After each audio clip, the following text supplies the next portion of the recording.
Hey guys, how's it going? It's me, Richie Plunker from the Puppet Geek, and today guys, I'm here again with another Razer review. This time it's the Razer Adaro DJ headphones. Now I know some of you guys have been waiting for these headphones for quite some time, but they finally hit the shores of Australia. I know they've been out in the US for quite some time, and I believe they retail for $199 in the US, but in Australia, $179. We're paying, a lot more, extra $78 for these headphones. But it's Australia. We're obviously going to be paying more for anything really. But that's one thing, the price. Now, a lot of people, I thought I'd just jump straight into that, is that a lot of people would pay that money for a really good pair of headphones. People pay $300 plus for Beats, for goodness sake. So I guess Razer charging that amount of money for a pair of Adaro DJs isn't not too bad, but at the same time, it's still quite expensive compared to the US for $199. Now, being that they're the Razer Adaro DJ headphones, how do they actually work? Are they better than the Adaro wide headphones? Yes, completely. It took me actually a lot more time to actually warm up to these because I was sort of thrown off. Because initially, if you watched my review of the Adaro wide headphones, I liked them because they were sort of overpowered in terms of their bass, and I love bass heavy headphones. But this, however, was quite balanced. It actually, I could actually hear the mid-range and actually enjoy it as well without having the bass overpowered and washing everything out. I actually use this while gaming as well, being from Razer, so it has to have some sort of gaming, it has to go through those paces while playing Battlefield, and it sounded great. It's like, again, going back to the mid-range, you could hear that sort of wide range of, sound, and I think that was really great, and the bass wasn't too low, wasn't too high, it was just perfect. But at the same time, if you are that person who loves bass heavy music, bass heavy headphones, go for the Adaro wide headphones if you want, Bluetooth, if that, because those do have that extra oomph to it, whereas these here, probably made for DJs, as the actual product titles, Adaro DJ headphones, it has to be, a balanced headphones, which I think Razer did really well. Now, when using these headphones, I was quite impressed, coming from the 50mm drivers, it did actually have that wide range of sound, and I thought, at first, is this what Razer's going for? Why didn't they do this with the Adaro wide headphones, just with smaller drivers? But I don't exactly know why they did that. But for the price that you pay more for it, I guess it's probably good. Now, the actual headphones themselves have this sort of similar pleather leather feeling on the headband and ear cups. The ear cups are really nicely soft. They sort of remind me of similar to the Siberia leather headphones, the ear cups that they have on there are really nice, really soft on there. When actually wearing it, however, when I actually put on my ears, it actually blocks out a lot of the sound as well. I felt over time, the headband felt a bit heavy, but at the same time, I guess if you're DJing, you'll just have it like this and DJ away, and it's not going to be much of a problem. But the headband does have a metal plate inside for the headband, so I guess that's great too in terms of durability. It is still mainly built around plastic like the other Adaro headphones as well.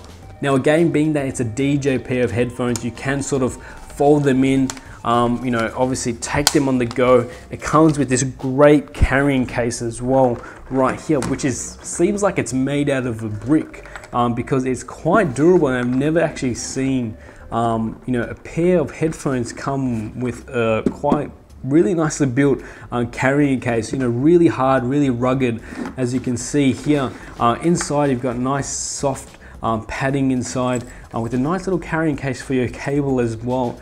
Again, really impressive with this, especially the case. The case, however, really impressed with that, rather than the Adaro wide headphones, which just came with a a normal. Did it even come with the carrying case? I don't even know. I can't even remember. But like with most other headphones, sometimes they just come with just a standard sort of pocket thing, something you just chuck your headphones in. This, however, you got to make room in your backpack to put this in.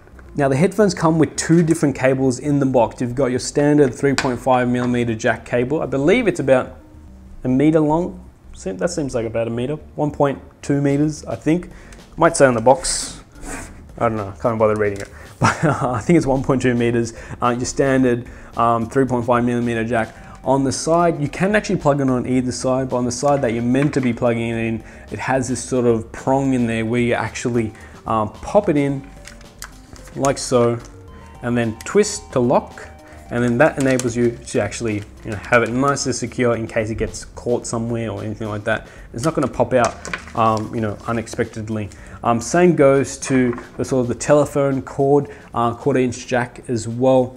You sort of got here for your old DJs might have that. Old stereo system, you can use this as well, but it's detachable, so you don't really necessarily have to use this 1/4". You can actually still use a 3.5mm jack with the telephone cord. I believe it's probably slightly longer, maybe even 1.5, 2 meters, who knows. But what's really nice about this, you've got this sort of coil right here, the spring, which makes sure that when you are using this, it sort of preserves the cable as well. It takes that, sort of absorbs the sort of bending in there. And a lot of people, what they do is they get small little springs and put that on the actual cord themselves, which actually makes your cable last a lot longer.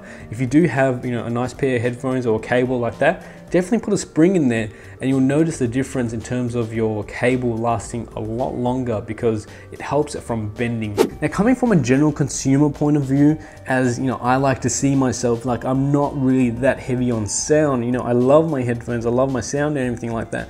But I feel like I'm a general consumer rather than an audiophile. Like, I don't know the ins and outs of this headphone, but I can tell you, coming from a general consumer point of view, it is an expensive pair of headphones. Does it sound great? I have mixed feelings for it, because at first I was sort of like, I feel like it's catered to, amateur DJs, as one of my friends pointed out as well. But at the same time, that's what it is. It's the Razer Adaro DJ headphones. It has its market for people, and maybe the market may not be me, but it may be you. But one thing I can tell you though is, after a while, and if this is the only pair of headphones, because I'm comparing it to a lot of other headphones, I'm like, it doesn't sound like this. But really, it's like watching TV. When you go into a place which has TVs all over the wall, and you're like, obviously that looks better. But when you buy that TV over there, which was obviously slightly cheaper, when you have it in your house or in your room, it's still gonna look good, no matter what, because you're using that TV. And the same goes for headphones. When you buy these headphones, you can't really compare it to anything else, because you've got these ones right now and they're still going to sound good, but they may not sound great compared to the other ones. Now for these, however, definitely go and get them if you've got the money, but at the same time, it is a lot of money to spend, and I feel like if you're really on a budget, there are other headphones out there which could cater your needs for that price, whatever you're going for, $100, $200, but for $279 in Australia, that is a lot of money to spend. But if you are looking for sort of an amateur DJ pair of headphones, these might be for you. They sound great while gaming, they sound good while listening to music, they tick all the boxes, but at the same time, they may not tick all the boxes for that particular person. So I'll leave the choice up to you. Go into the store, check them out, hopefully they have them on display. If not, you can ask them about their return policy, try them out, return them if you don't like them. Anyway guys, thanks guys for watching. I hope you enjoyed this video. If you did, don't forget to give me a thumbs up. Hopefully it wasn't too long. I know my videos can go on and on and on forever, but if you did, leave me a thumbs up. I really appreciate it. Subscribe if you are new to my channel. Put out videos every now and then, I like to say, even though that makes no sense at all, but I put out gaming videos, tech videos, review stuff, anything and everything. But I'll see you guys in the next one. See ya. Hey guys, how's it going? It's me, Richie Punga from the Puppet Geek, and today guys, I'm here with an app review called GoCam from Crunchfish, Catfish, something fish. I think it's Crunchfish, actually. I think so. Anyways, they made this app which actually takes photos and videos through gestures.